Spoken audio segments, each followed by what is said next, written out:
Man, developing this load is going to take forever. If I ever invent a time machine, coming back to right here, right now, and giving me this load would be perfect. It's you from the future. I've only got a couple minutes, and I got to tell you what's going to happen in the stock market. We are going to be loaded. How did you invent a time machine? AI. Okay, but before that, give me this load. Oh, sure, your load. Yeah. What's happening? The most important thing is never, ever. What the fuck? Old man Taylor, coming from the reloading bench, what are we doing this time? We're looking at how much smokeless propellant to put in our cartridge. That's what this one's all about. I'm going to talk to you about the way that I find that charge. I'm going to give you the reasoning behind it. We're going to load up some examples of it. We're going to take them to the range, and I'm going to come back with all that data, and I'm going to talk to you about what I like and what I don't like, and what I'm going to pick. I'm going to share that with you all through this episode. What I actually loaded for this episode is N140. We were pretty happy with the way that produced, the results that produced. And N135 looked very promising, so we loaded up some of that. And TAC, I'm a little worried about the SDs, but our original test didn't give us any SD data at all. So we're going to load up a string of TAC as well. Take those to the range, and then we'll come back here and talk about it, of course. A little bit of housekeeping before we get all the way to the end of this. Number one, this video is a standalone video all in its own, but it is technically part 3 of a series that I'm putting together on the 223 Precision for Long Range Loading. If you haven't seen the first two, the first one is powder selection, and the second one is the actual process of taking a spent case, taking it through my machines, and coming out with a finished cartridge that we're actually going to shoot today. If you haven't seen those two videos, yeah, I'll put one of them up right now. But down in the description, I'll give a link to both of them. Be sure to check them out. This will make sense on its own, but you'll see how we got here. Another point about that, when I showed you that process, YouTube was not happy with that. They demonetized that video. They flagged it as 18 and older, and they're just not pushing it out anymore. It's not showing up on a lot of folks' walls because they felt that it was dangerous. So couple points on that. One, I'm not going to use the word that we normally use. I'm going to say smokeless powder, which is what the manufacturers call it. We use the slang term that apparently YouTube feels is dangerous.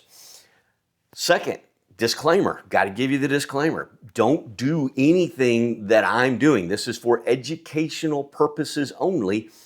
It works in my rifle. It works with my techniques and my tools. Use that information to build your own process safely using published data from manufacturers. Disclaimer out of the way. Next bit, I throw this on the end of the video. Some of you don't watch the last 5 seconds. You've missed it a few times. I have a post that you can vote on the next content that I'm going to create. If it's on my list, and I can only put 4 of them on there at a time, it's something I want to do. So you tell me which thing you want the most. And the things that get the highest vote, that's what we're going to do next. The things that get no votes or very few votes, I'll come up with a different idea. So be sure to click on Old Man Taylor, where at the top there you'll see post. Click on the post, and the last post is the current vote. I want to do it. What do you want to see?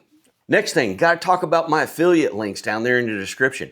All the equipment that I'm using, I've been posting links in the description on where to get that. I was doing that through Amazon. Amazon had an affiliate program. For whatever reason, they have decided to no longer support reloading supplies. I have some things that aren't reloading related on some other videos. They support that just fine. But reloading supplies, no more. So apparently Amazon is not a friend of hand loading. I don't really know what the story is there. They didn't give me an announcement. The links just stopped working, right? So just understand I've removed all of those links. What I've replaced them with is all the RCBS gear, and I've got a lot of RCBS gear. I've been buying it for years and years.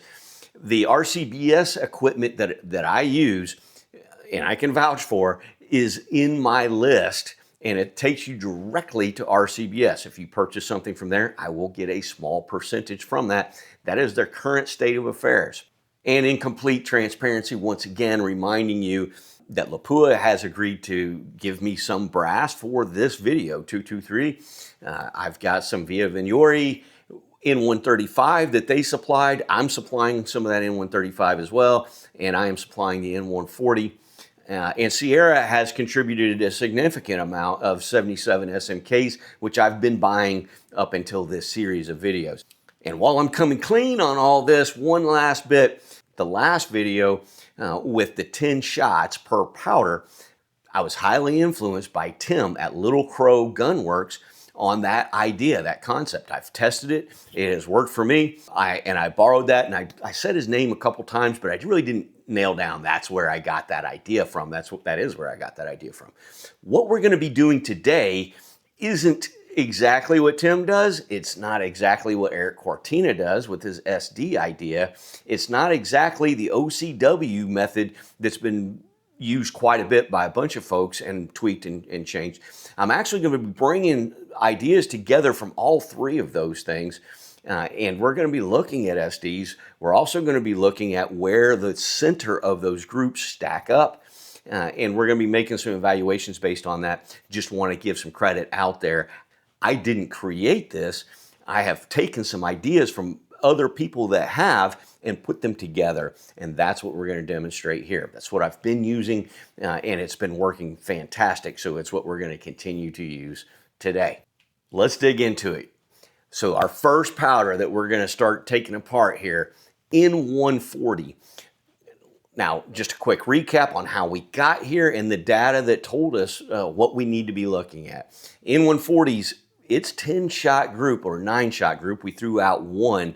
The highest velocity was just a flyer. So the 9-shot group was a little bigger than 3/4 MOA. It was pretty good. In the velocity, remember, it was just one shot per, and 10 of them in a ladder, working progressively faster and faster. We had a couple bumps in the road on the velocity. So there was a few questions about why a few of them were a little higher than we expected. So what we want to do today is shoot 5 shots of those ranges that looked a little odd and just see were they just anomalies, or is it not really very stable? That's what we want to see. Our 10-shot ladder were 0.2 of a grain steps as we were going up. This group is going to be 0.3. We're going to cover a slightly smaller velocity range. We know the top was a problem, so we're going to stop a little bit short of that. And we're going to cover that with 0.3 steps along the way. We're going to do that with 5 shots each. So we'll have 35 shots of N135 in a 7-step ladder of 0.3 of a grain. What are we looking for? We're going to use an OCW style target. And this is one of those things I just downloaded. If you guys want that, I can share it with you. It's not proprietary or anything. You can use any target you want. I just kind of like it for this kind of stuff. It makes it easy to compare group to group to group. So what we're looking for, stability is the name of the game here. We want repeatability. We want to be able to do that when our weather changes and we get a little change in velocity because of temperature, all those things. We don't want that to heavily impact our dispersion or our point of aim. So what we're looking for is, when I say stability, we're looking for the centers of those 5-shot groups to line up in a similar location. They don't have to be right on top of each other, but in the same general area, so that if we have a shift in pressure because of temperature, we move into one of the lower groups because it's colder, or one of the higher groups because it's warmer, we still stay in the same general area. These are not what folks sometimes refer to as velocity nodes, as far as an increase in velocity that then slows down and then goes back up or flattens out in velocity. That's not what we're looking for. I don't even think that that's real, but I haven't done enough testing to definitively say that. I will say that I expect fully just 5 shots to make any of that go away. That's one of the reasons we're not doing this with 3. 3, we do tend to get a little bit of that action. By 5, they're starting to get pretty linear.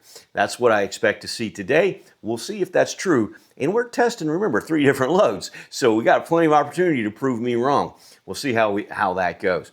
What we're looking for is stability, not necessarily a non-linear change in velocity. We expect our velocity to go up as our charge goes up in a fairly even rate. So another thing that we're looking at that weighs about the same, it's equally as important, and that's going to be SDs. So 5-shot groups, still not giving us a fantastic scientific, this is the way it's going to be if I shoot 100 of these or 1,000 of these.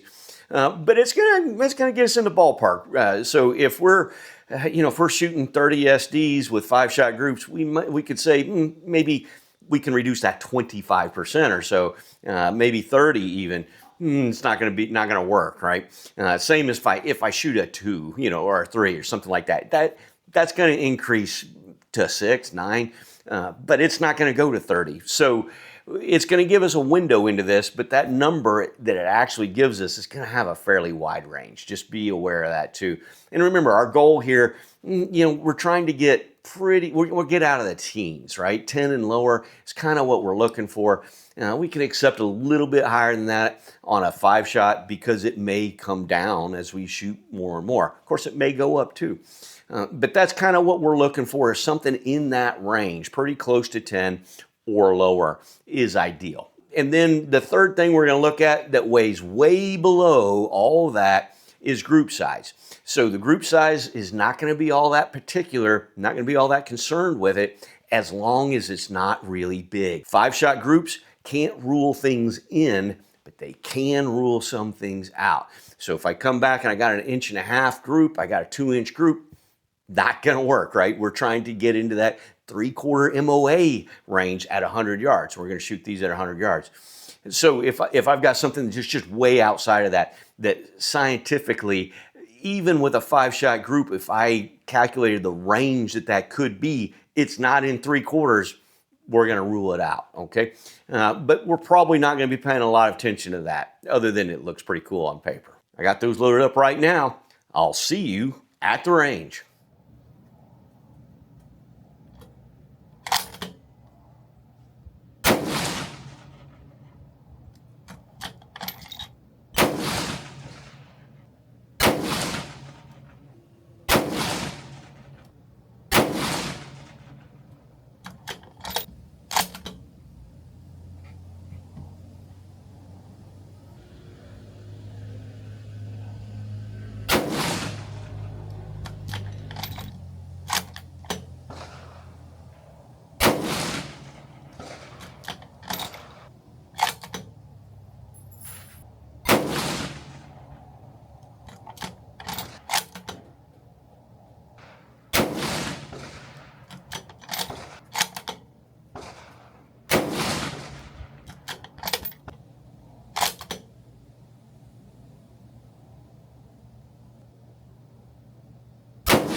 Yeah, I'm pretty sure we're talking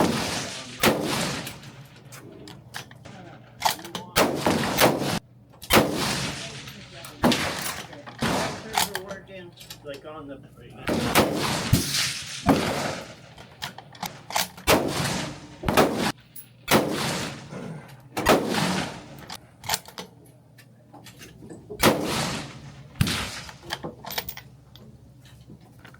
How many rounds you got in here? what? 10?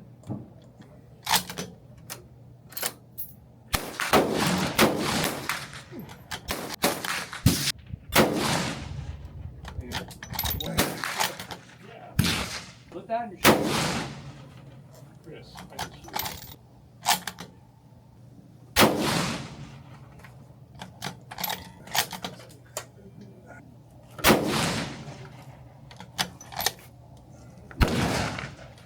Back from the range, we got targets, we got data. Let's dig into it. First thing I want to point out here on my OCW target, yeah, of course I'll be putting these up. I've got some printed numbers on here. Actually the second target is printed as number 1.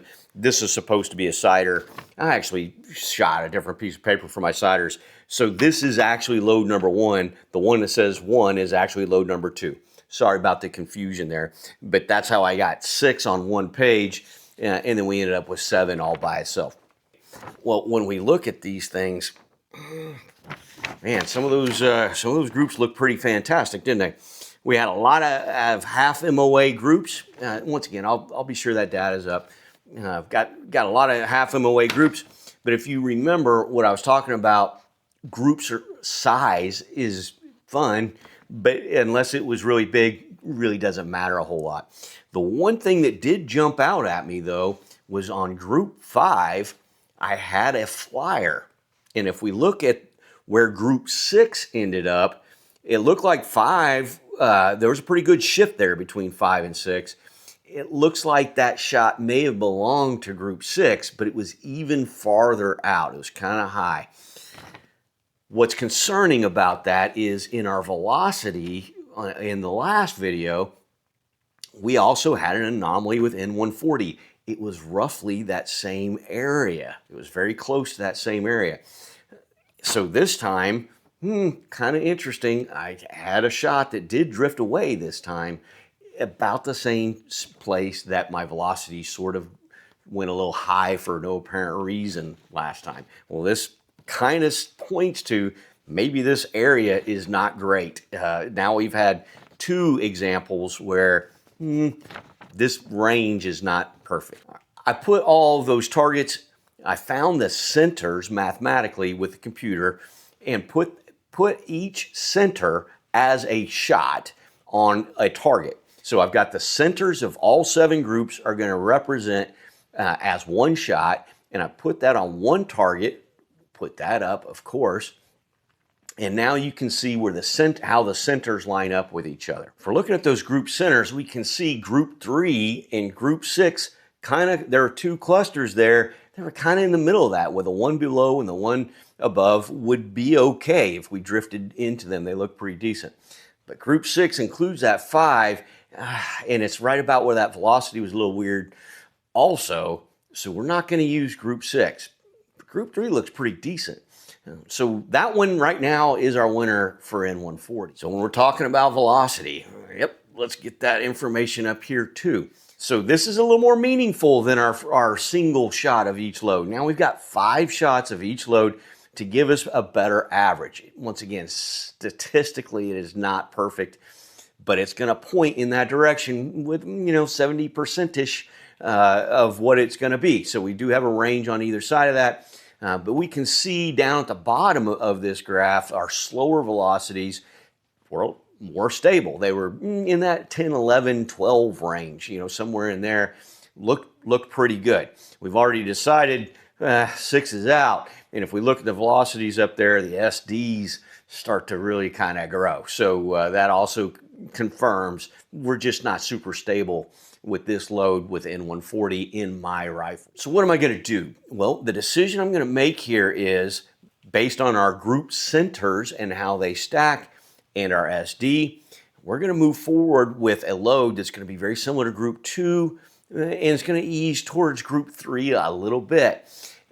That's what we're going to use in the next video, and we're going to confirm that with more shots of that load.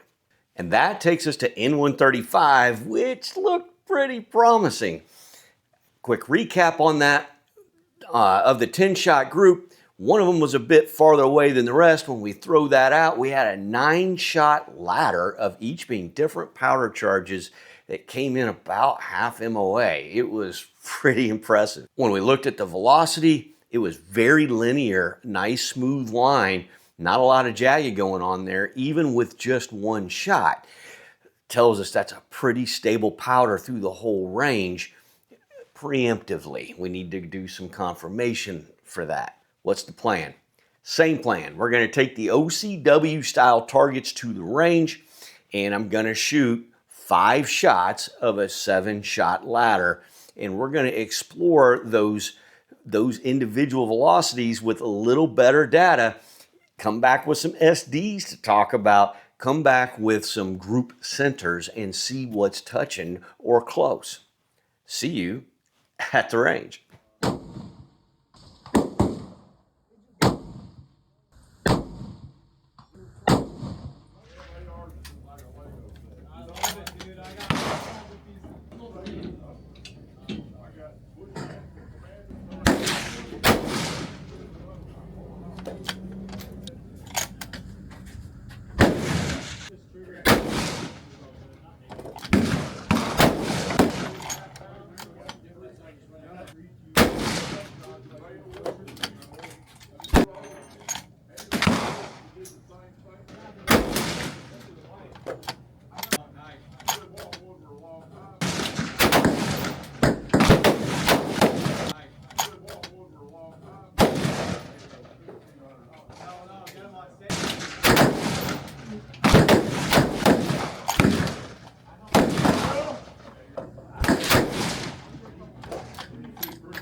What round is it? Throw it.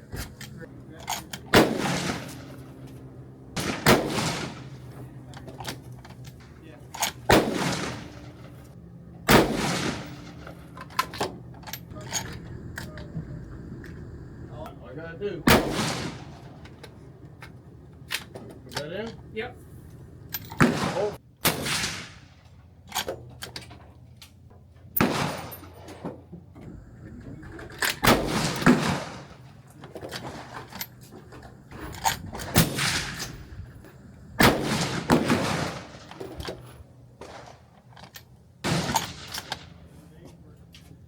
Right. What's the left hand supposed to do? Is it supposed to hold it? Well, that's a 600 yards. You got to adjust your elevation for it.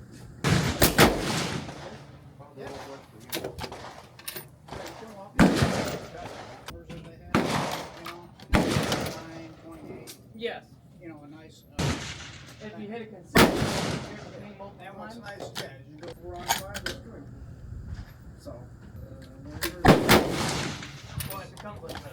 the first magazine, and on the second magazine, yeah, you use it for everything, so,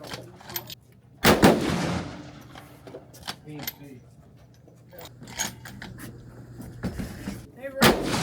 What? How long have you had that rifle? Back from the range. You know the story. I got targets. I got data. Okay. How do we look? Well, the targets look fantastic. Not quite as good as N140. Just being honest, the groups are a little bit bigger than N140, but they're still pretty dang small. Also note, for whatever reason, I don't know, I was just feeling froggy. I got 4 shots on one page. I got 3 shots on another. The groups are in order the way that I shot them, of course, 1, 2, 3, 4. Forget the numbers that are printed on the paper. I didn't pay any attention to those, obviously. I just went through and shot them. So the way that they showed up on camera is the correct order that they were shot in. I don't know, I just wasn't thinking. So the punchline is on the groups themselves, just no red flags, all right? They look pretty reasonable. Everything looked pretty dang good. So let's move on to group centers. Put this in the computer. And of course, you know, that's going to be up behind me here. Same story. I found the statistical group center of each of these 5-shot groups. I overlaid them onto one single target, and they appear to be one shot. That's just the center of that group. And we can see how they cluster together, and we can see where we got some consistency going on. All right, when we look at groups 3, 4, and 5, yeah, they actually did literally stack right on top of each other. That's telling us that that is, as far as the group centers go, very stable load. Very happy with the way that that played out. And if we also note the slow end of this powder, just the whole slow half looked pretty good.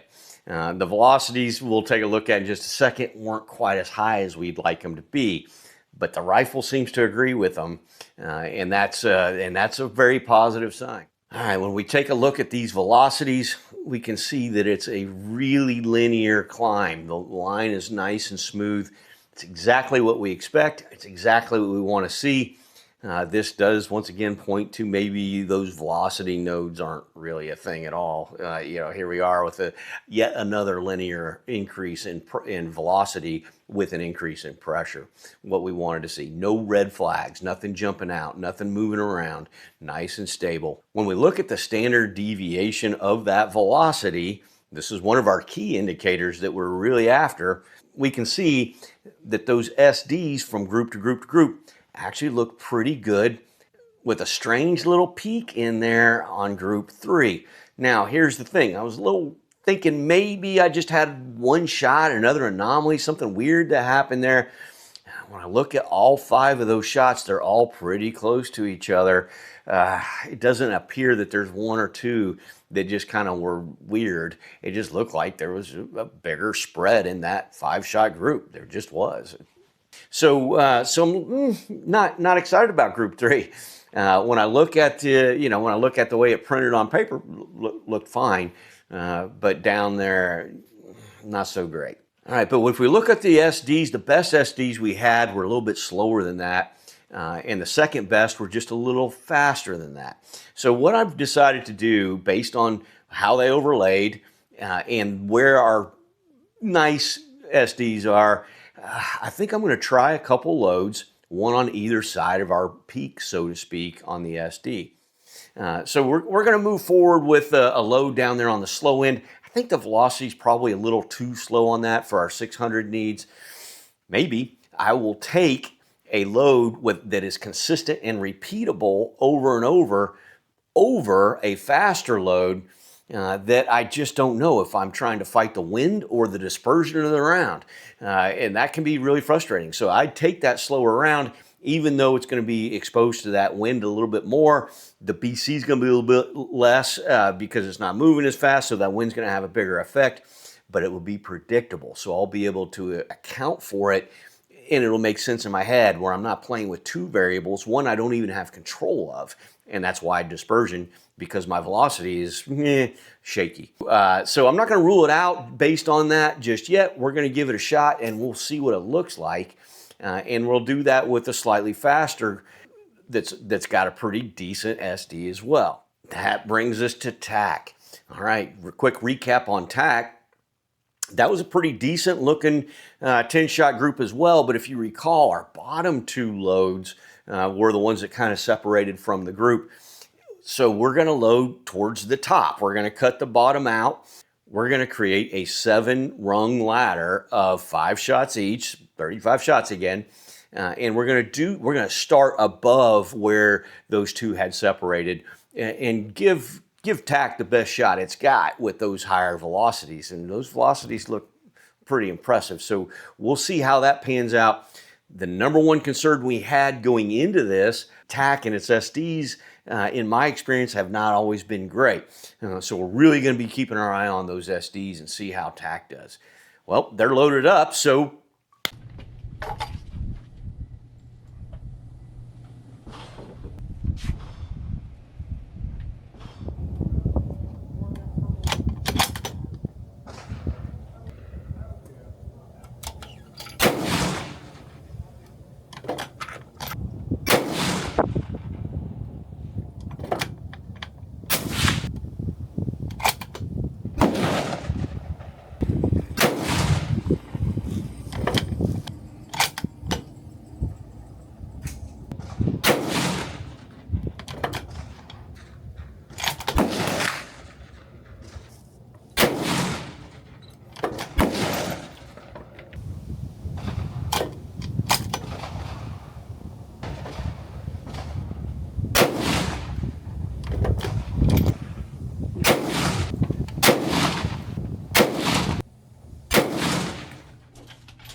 I wasn't even gonna shoot. I was about to put this in there. I just using this one to keep my thermal hits. Yep.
Yeah. And I'm like, now I know it's going to. There's no way that I can shoot that gun. So.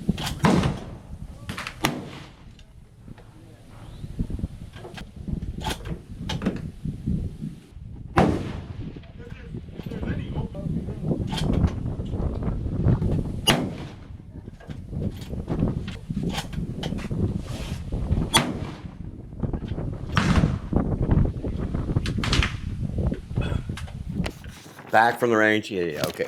So this one I shot like first. I got the first 6 on here, so the numbers, pay no attention to those.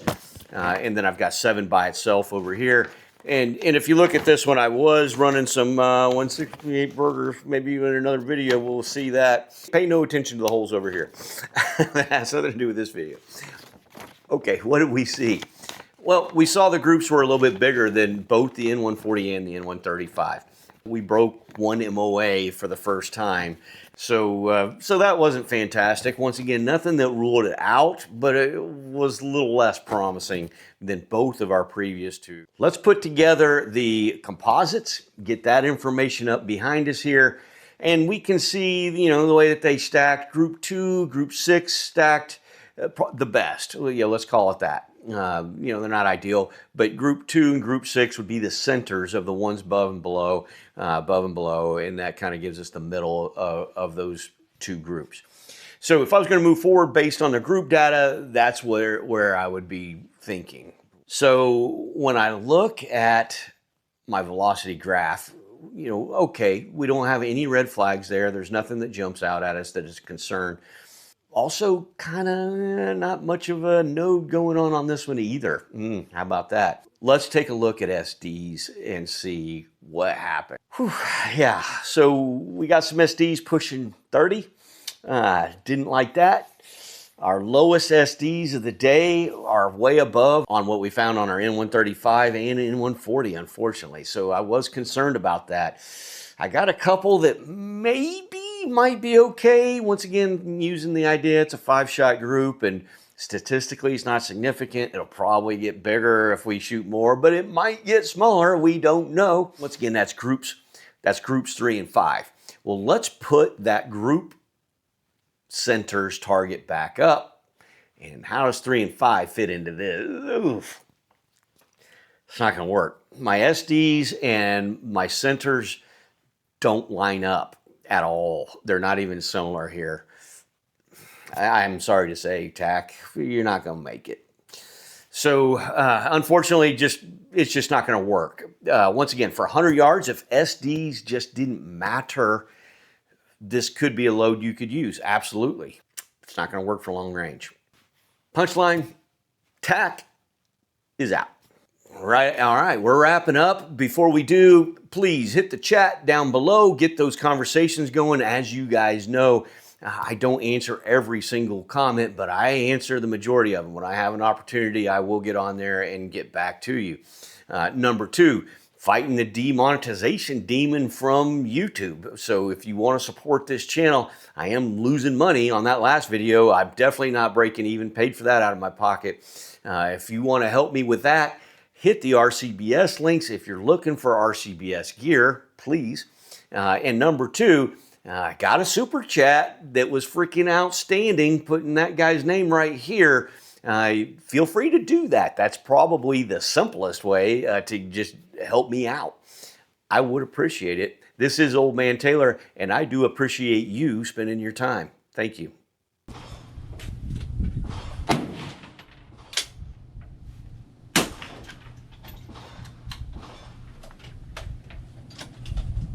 And how did they line up with each other? That was the plan. Oh, where's the data? I'm on the wrong page. No. Okay. So, any notes there?